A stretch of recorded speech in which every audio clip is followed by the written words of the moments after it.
everybody. Thank you so much for coming to the Intuitive Art Show.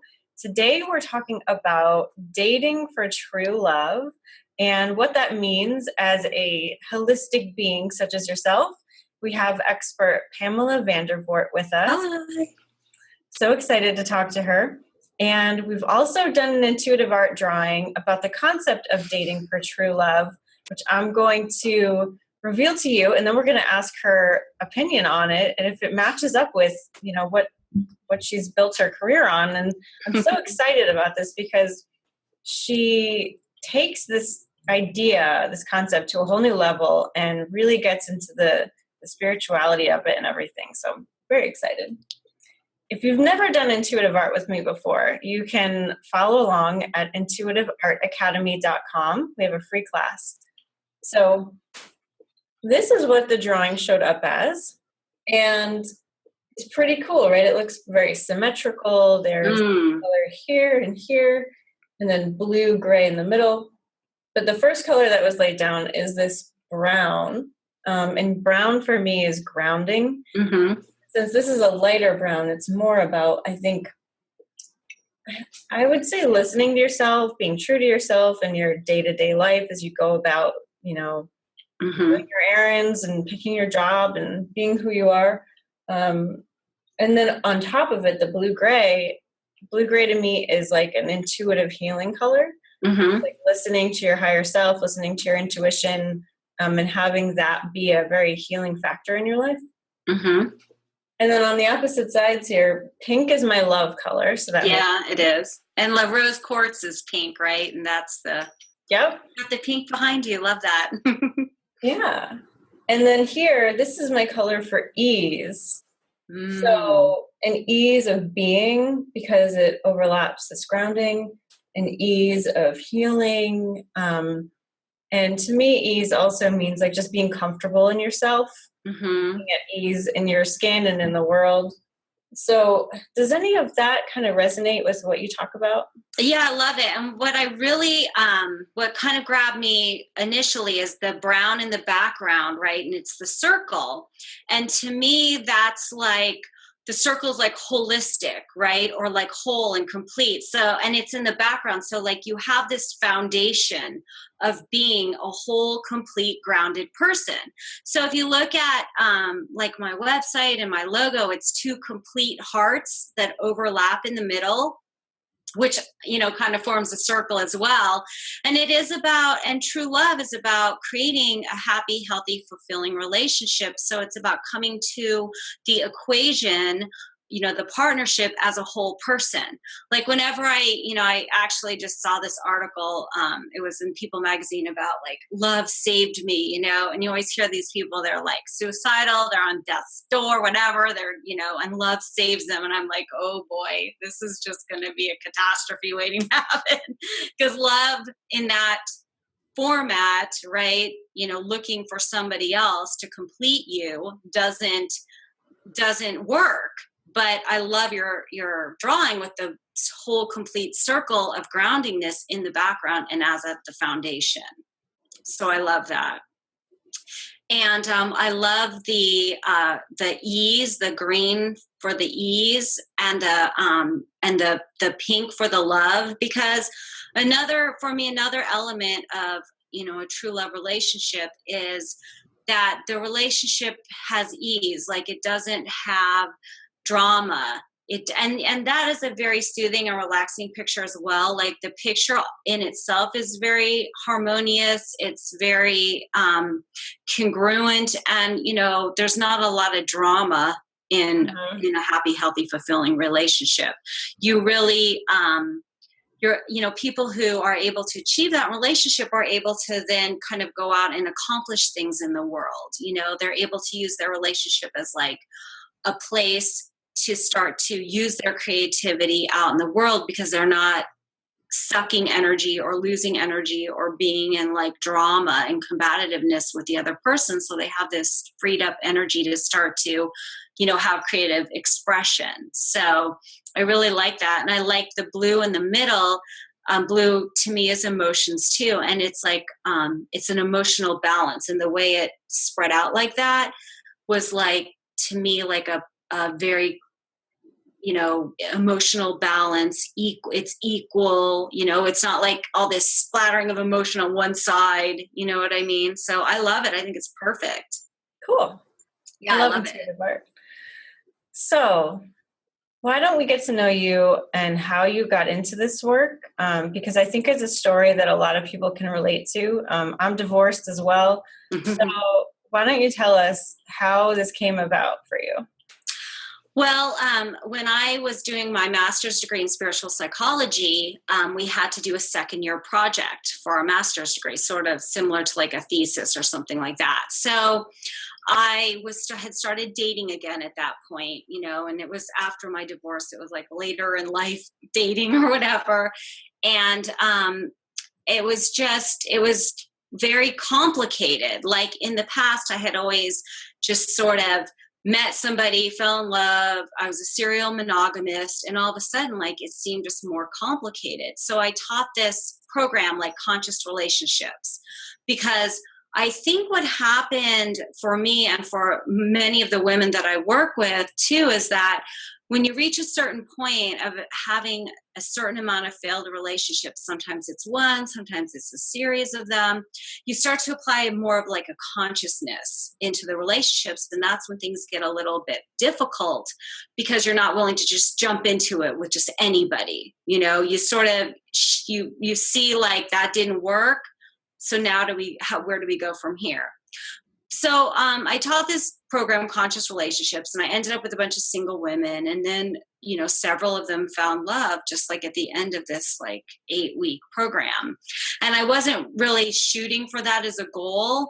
But it was like interesting. And so then after I graduated, I knew I wanted to be a coach. I knew that I was good at coaching people and facilitating healing. And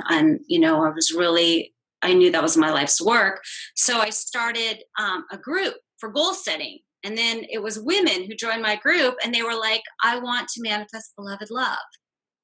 Mm-hmm. I want a soulmate. And I was like, no, this isn't a goal. Like, I want to do business.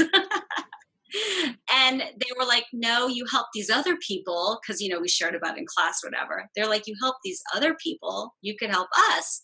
And I was like, okay. So I was really about, then having some conscious intent, right? It was about really setting, and I realized it really is about a goal because it's about setting a goal and having like a conscious intent to achieve that goal. And then I just discovered some things that, kind of came up along the way. And through that, I developed my program, Dating for True Love, because what I really found was that the way you date is going to set the foundation to have the awesome brown, grounding, circular, whole, complete person in the background, and then create that harmonious, beautiful relationship that people want. And you can really, if you do the dating right, you can really create the type of relationships so that then you are able to go out into the world and accomplish things and live your life purpose and have this great foundation instead of relationship that sucks your energy, drains you, and ultimately ends, or you just end up putting up with something because you're afraid to be alone. Yeah. That's awesome. Yeah. I never even thought about that idea of like consciously dating so that when if you get to the point where you want a stronger, more steady relationship with that person, that you've set the groundwork for that to work properly. Yeah, because what people do so many times during the dating stage is like they put their like best behavior, what they think is their best behavior, and they don't want to make waves. And you'll talk to people who've been in relationships and they're like, now I look back and I see the warning signs were there at the beginning. So like, one of my clients, just got sick of going out on all these date after date after date with people she didn't like. She just got sick of it. She was like running around. She was in traffic. I'm like, ask to talk on the phone first. Ask to have several phone conversations. Ask to Skype, ask to FaceTime a few times before you meet them. And then you're not like running around to meet people you don't like. And she was like, I did it. And then nobody wanted to talk to me and they just wanted to meet. They didn't want to do that. And I thought, well, isn't this going to tell you about how they're going to be willing to work on stuff with you later. Like if right now from the beginning you ask for what you want and they're just totally not willing to do it, now you just saved yourself all that running around sitting in traffic to meet somebody that would never work out with. Yeah. So it's just little, but as many times as women, we'd be like, I don't want to be difficult. I don't want to rock the boat, or the scarcity beliefs that people struggle with so much, which came up for her. It's that's like one of her themes is the scarcity of like, well, if I do that, then I won't get any dates. Mm-hmm. So it's just all those little things about dating, and just like any goal, once you set out on that path, like all your stuff comes up, right? So if you start doing that consciousness, if you start doing those difficult things early on in dating, it's so much easier to deal with, the fear, the rejection, whatever, when you don't really know the person, than if you've like jumped into it and you've set up all these bad patterns and now you have to try to like fix it or backtrack, and then you're attached, especially if you've been intimate, so. Very fascinating. I have to say, I never really thought about all of this. When I got divorced and I was dating again, it was the first time I had dated in my adult life, and I didn't know what I was doing. I just ended up going out with some random people. And then looking back now, I can see, well, I didn't pick a lot of compatible people. Like it would have been so obvious if I was more conscious about it, but I just wanted people to like me. And if I had a good time with someone, that's all that really matters. I wasn't thinking ahead at all. Yeah. I bet you find that a lot where women, like you mentioned, we just kind of want to be liked, and we'll do things like on a date or look for people that seem to be pleased with us and then go from there. What do you think that's about, and how do you help people get over that?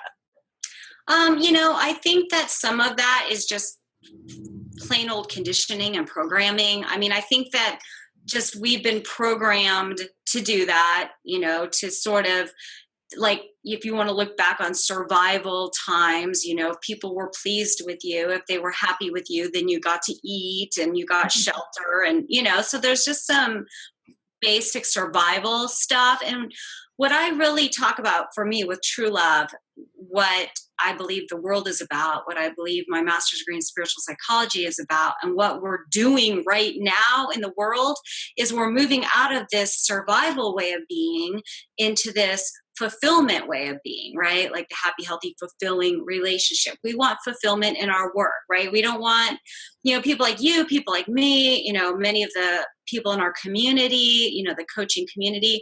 The thought of like going to a 9-to-5 job is like, we would just die, right? Yeah. Like, you would die, And the thought of being in a dysfunctional relationship where you feel that like claustrophobia, it's not what we want. We're moving into fulfillment, right? And that's the way the world is going too. So when you're moving, but we don't know how, like we're so survival based. We've been living that way for thousands of years, millions of years, who knows, definitely for sure thousands. So that's a very deep programming within us.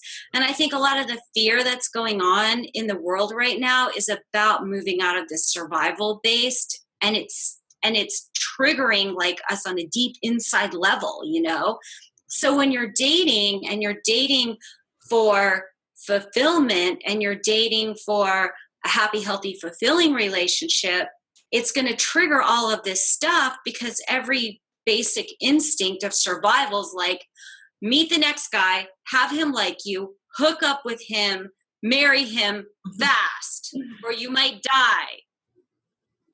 So You're like programmed to do it that way, but knowing now, like, oh, actually I can make my own career, and actually, I can create my own life, and I can find a partner that complements all of those things. It's a whole new way of being. And because we don't know it, it feels scary. Yeah. So you just dated based on thousands of years of conditioning. That's all. Yeah. And so give us some more examples of what it means now to be in a relationship based on fulfillment. Mm-hmm. Well, like one of the main things that I see that I can always tell when somebody's kind of like met the right person is that it feels completely alien and different from anybody they've been with before. So it's always like the type that, you know, somebody always goes for, right? Like the client with the first date thing, like she always goes for this charismatic, you know, sweep you off your feet, give you tons of compliments, come on really, really strong at the beginning. And then it turns out, you know, they're your classic unavailable man, right?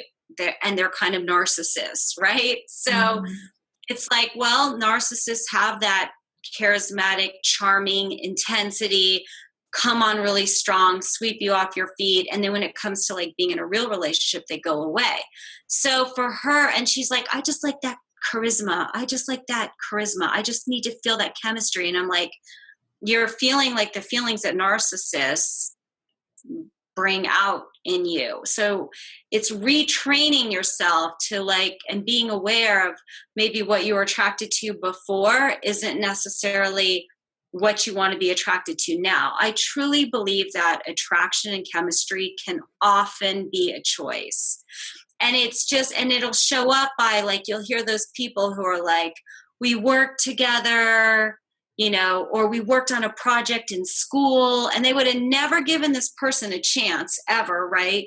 But they were thrown together, you know, in a long period of time, whether it was working together, working on a project in school, whatever, where they had to get to know each other. And then suddenly after like 6 months or something, they felt a spark, and then they felt chemistry. But very rarely that person that you feel that like that bing chemistry, that like right off the bat, look each other's eyes, oh my God, we've known each other forever.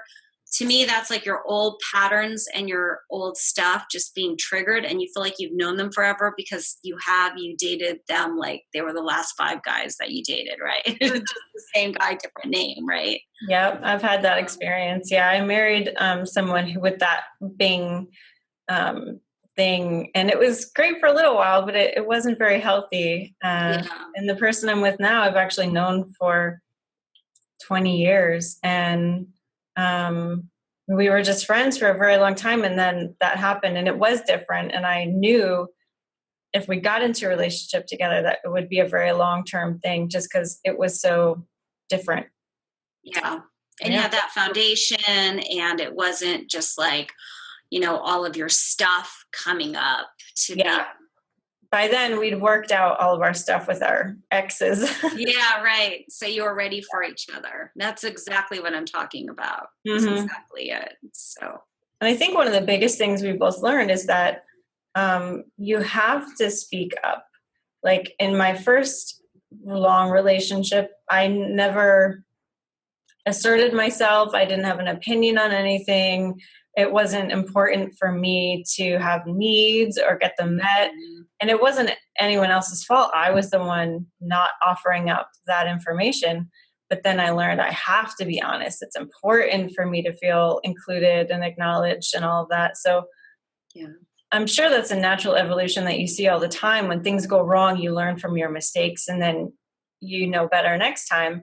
But do you help people build that up without having to go through like the fall? Yeah, I mean, I think that one thing that I see a lot of people doing that, you know, is where they have the mistakes and they start to be aware that they're making the mistakes, but they don't have the tools, or they don't invest in themselves, or they don't, you know, take the time to discover the other way to do it, to discover how to speak up, to discover, you know, and I think that to some degree you do have to put in the time and the effort for that. I think that, you had these mistakes and there was somewhere along the line. So you could have at that point either just blamed him. He was a jerk. He was insensitive. He didn't care about your feelings. It could have been that after not speaking for so long, then when you did start to try to assert yourself, it came out all wrong, because it's usually very messy at first, right? Especially if you don't know what you're doing. And then maybe it got really messy and it was fights and explosions and as opposed to just very clearly asking for what you want. Sometimes people feel resentful, like, well, I didn't have to give you what you wanted for the past 3 years. Now all of a sudden you want all this stuff. That isn't how we set it up, right? That isn't how the relationship was set up. So it does take some intervention. And it is, I do believe there's generally a little bit of to be realistic, there's a little bit of growing pains as you start to be like, how do I feel, right? Like, I love your colors because your colors are all about the emotion associated with the color. And I think one of the things your drawings does for people is it helps them tap into, what am I really feeling? Yeah. We don't know half the time what we're really feeling, and we're so in our heads, and then we're analyzing it and blah, blah, blah. So one of the big things is like, how do I really feel? And then when you know how you really feel, then you can own that feeling, you can express it. And then the next thing is like, what do I truly want here? Mm-hmm. What do I truly want? What is it, if I could get my perfect thing, what is it? Well, I just want him to open the car door for me. And I want him to open doors for me when we go into restaurants. And I just need that. It makes me feel loved. It makes me feel valued. And it's just something I need. Yeah. So why don't we bring this into a wider arena of like the relationship being part of a fulfilled life, but not the center of it? Because you seem to be of the, I guess, of the way of viewing relationships is that you are not your relationship. It is not completing you. You are a whole being outside of it. So using that perspective, what role does a relationship play in a life of balance and fulfillment? I think that it's like, for me, one thing I would hear women say all the time is like, he doesn't put me first, right? I'm not a priority. He doesn't put me first. And I have a view of like a pie chart of relationships, a pie chart of life. Not relationships, a pie chart of life.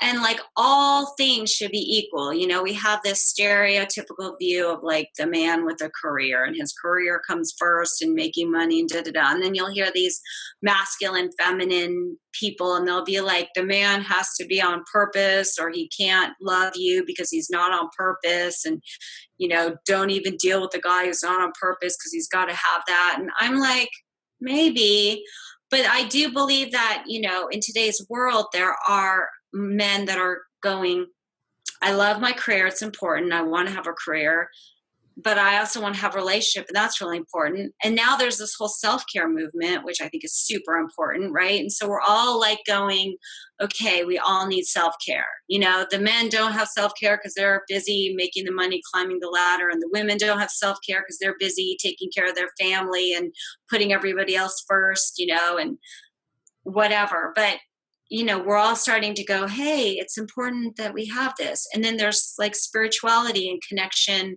to God, source, spirit, life, whatever your ideology is, right? And creativity, I believe, for me, God, life, creativity, like it's that same life force energy.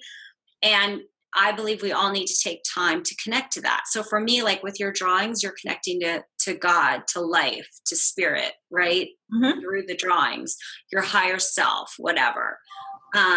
And I think now today, all of these things fulfill this pie chart. We're moving out of like Maslow's hierarchy of needs. And now we're moving into like the full life.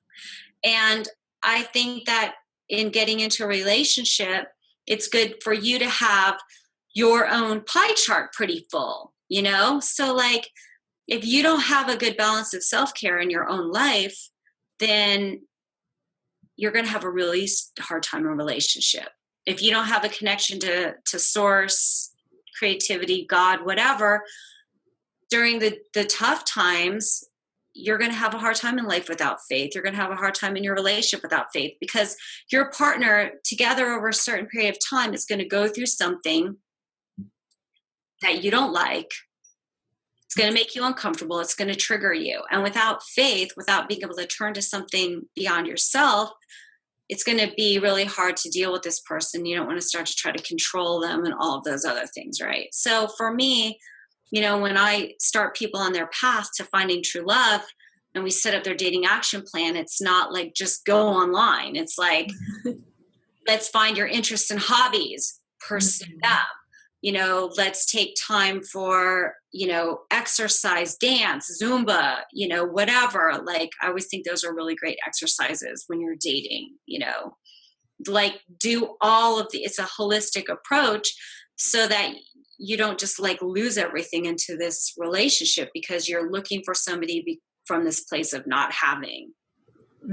I love that example of the pie chart, because then you can see both pie charts together, and it's just that little bit that overlaps that you share, but you're still whole people.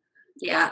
And having all of those aspects of your life developed, is very important, I think, to having a happy, healthy, fulfilling relationship. I think it's important to have all of those areas and to have them fairly well established so you don't just lose everything into your relationship.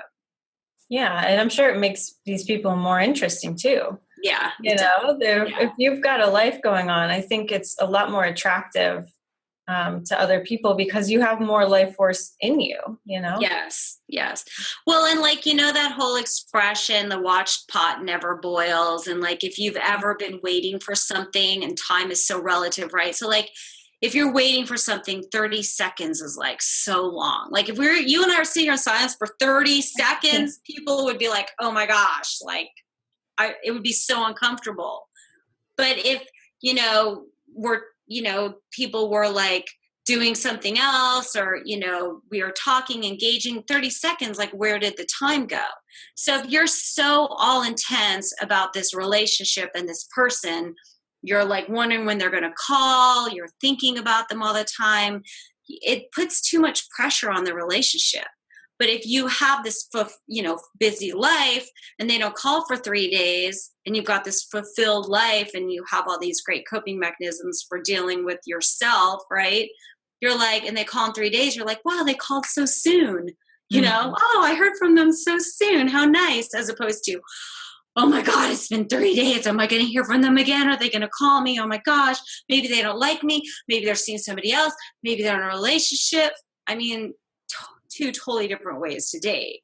Absolutely. Yeah. And the whole desperation thing, insecurity, it's not something that would pull another person into your life that you'd want anyway. Not that you'd want. Yeah. I mean, there's a lot of like the two desperate people get together and, but that doesn't work out well. Just stay tuned and watch Rob Kardashian and his new girlfriend who saved him. I'm so glad you brought that up. How that goes. Yeah, when you were talking in the beginning, that's the first thing that popped into my mind. Actually, I love that show. Not ashamed to say it.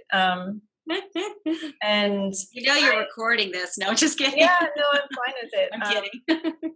I don't follow them on social media though, so I don't know in real life, like if they're still together or not, because I know the show was taped a long time. Well, it was just on People magazine this week, and I was like laughing. I'm like, oh, this is going to be fraught with disaster. For those of you who don't know, Rob Kardashian was very depressed for a long time and didn't do anything public, didn't even go to like family holidays, and then got into a relationship with Black China. Yeah, I know her name. And like sprung to life and was renewed and, went to in public, started exercising, doing all sorts of stuff. And then the relationship got rocky or maybe split up and he's back to being depressed and not coming out. And it just goes to show like, what you're saying is just so true. And we've all seen it with friends and family and ourselves. Love is a beautiful thing. When you're in that phase, it feels so good. It feels renewing. But if you don't transfer that inside of you to your own buildup, right, of like who you are and your own faith, then it's not lasting. Yeah, it's too much even. And I mean, the best way to be able to sustain that kind of, romance in a relationship is the coming together and going apart and coming together and going apart. And when people can't do that apart time very well, it's a real indicator of an unhealthy relationship, really. I mean, you see the people who have the healthiest relationships because they're traveling, with together and also not together. They're pursuing their interests, they're pursuing their goals, and their partner really, really supports that. And that's a really big indicator of, is your person going to let you grow, or are they going to try to keep you, with them out of fear of losing you, because that's the survival based, and that's just what's not working anymore. Yeah. So I'm curious, when somebody understands that they need help dating, or they want help finding something different in their life in regards to love, when they come to you, what do you do together? And what does a dating coach like yourself, what do you do? You already mentioned the dating action plan, which is cool. So what's the process like? Well, I have a program that I like to do first with everybody, and I call it the Receiving True Love program. And it's really like a meditation. It's a daily meditation. And I talk about activating what I call the true love qualities of like love, light, beauty, sensuality. And then we go into like some of the beliefs, and doing it in sort of like a meditative state to sort of just allow some of your beliefs to come up. And it ends up just being really, you feel really good, and you get into that sort of like energy shift, like when you go on a great retreat and you come out of the retreat and you're like all renewed. Like if anybody's done Tony Robbins stuff, like his retreats, like you come out of there like on top of the world, ready to take the world on. But then it sort of will diminish, right, in time. Like it'll kind of like go away. And after like, say, 3 weeks or a month, many times you fall back into your old patterns. But it's great to have that initial like shifting of your vibration and kind of like an increase in vibration.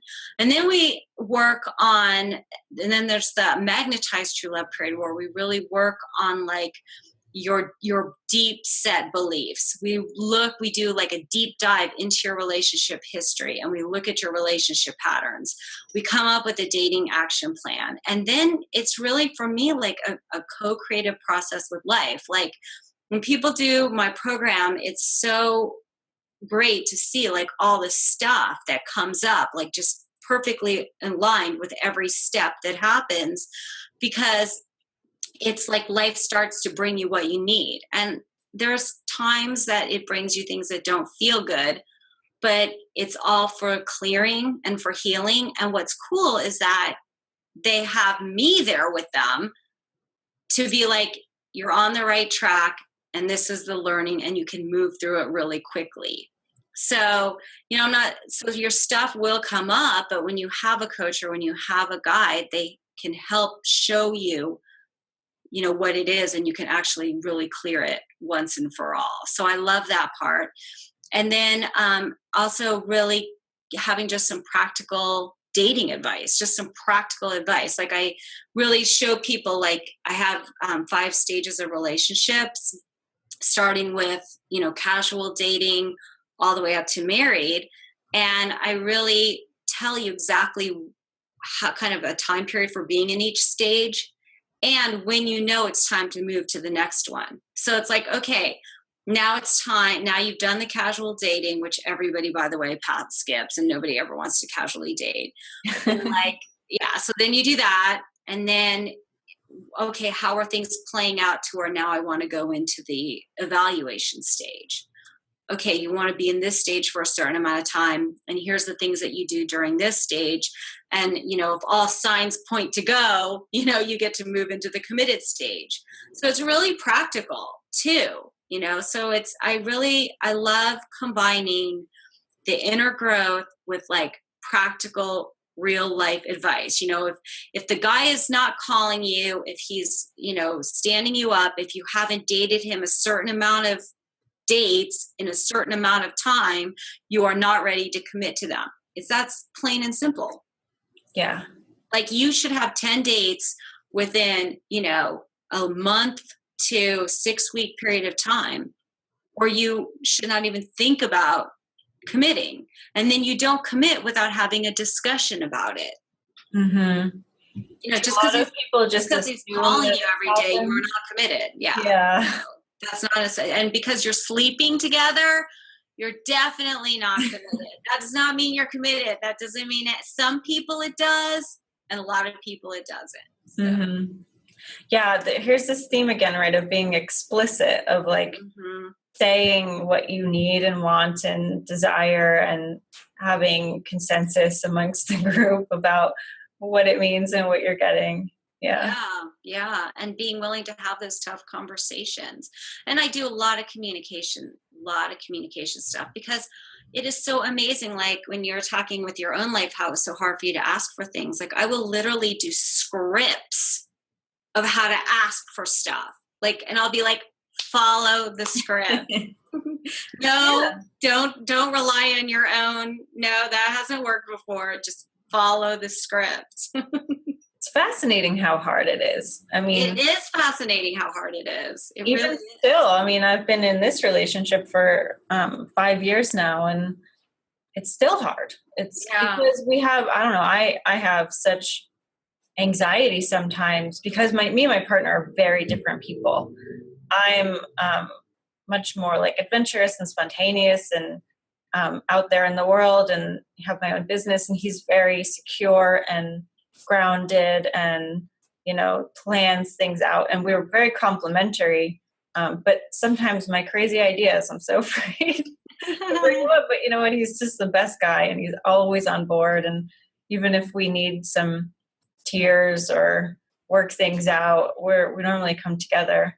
And I think that's important to say too. It's like, don't assume that who you're dating or your partner isn't going to be okay with it, because sometimes people can really surprise you.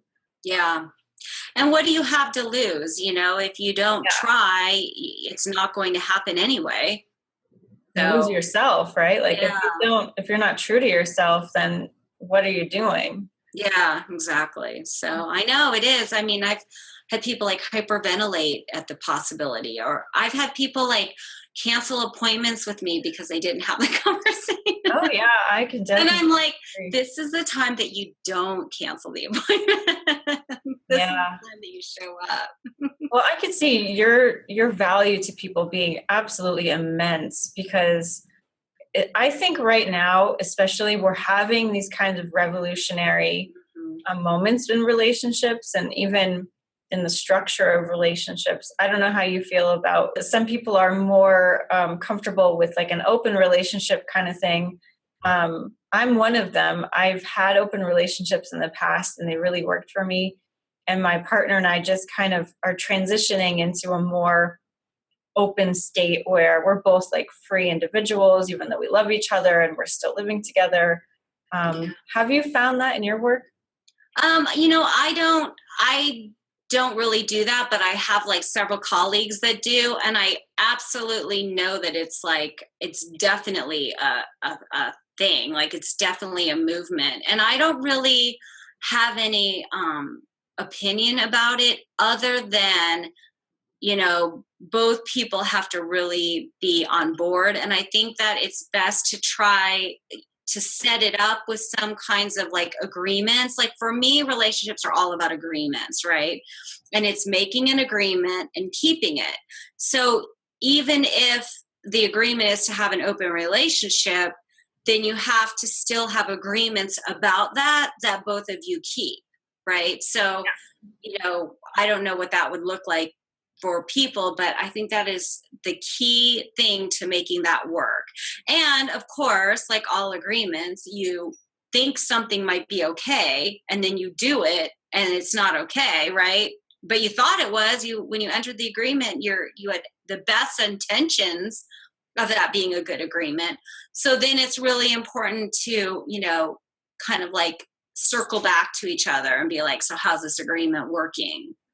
You know, because it's just whenever one person is doing something to like please the other person or to not lose the other person, that's when you can kind of get into trouble. Or if one person just doesn't want to have agreements or keep them at all, and just then that can be a problem too, because I mean, that's what relationships are, is agreements. you can pretend like you don't have them, but you do. They're just unconscious agreements. It's human nature. So you will be setting up an agreement. Everyone has, the vast majority of relationships have unconscious agreements. Like in the past, you know, the unconscious agreements were like the men hung out with the men at the parties and the women hung out with the women at the parties, and the women badmouthed their husbands and talked about their husbands to the other women and then like put on a sweet face to him, you know, and that was the unconscious agreement. And the husband did whatever they wanted. And the wife complained about it to their friends, but they all put up with it. I mean, they never sat down and were like, hey, honey, this is going to be our agreement. But that was the agreement that was happening, right? So they're there, whether they're conscious or unconscious.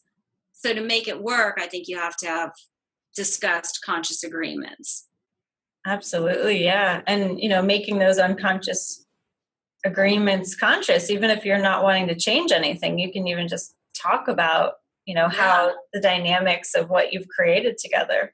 Yeah, like, you know, it could be like, listen, honey, I don't really want to hear all the complaints you have about me. So if you want to complain about me to your girlfriends over, you know, wine at lunchtime, awesome, do that. I don't care. I just don't want to have to hear it. Yeah. Amazing. So we've talked about a lot of different things and different stages of dating and love and caring for yourself and communication and what you help people with. And yeah, is there anything you feel we didn't cover that's important? I don't think so. I think we did a pretty good job. Very cool. So how can people get in touch with you if they're interested in learning more? Well, my website is Dating for True Love, www.datingfortruelove. And I have a kind of cool, program that I teach, Single to Engage. And I go through the 5 steps to finding true love. And I even have one of my clients jumps on and talks about her journey.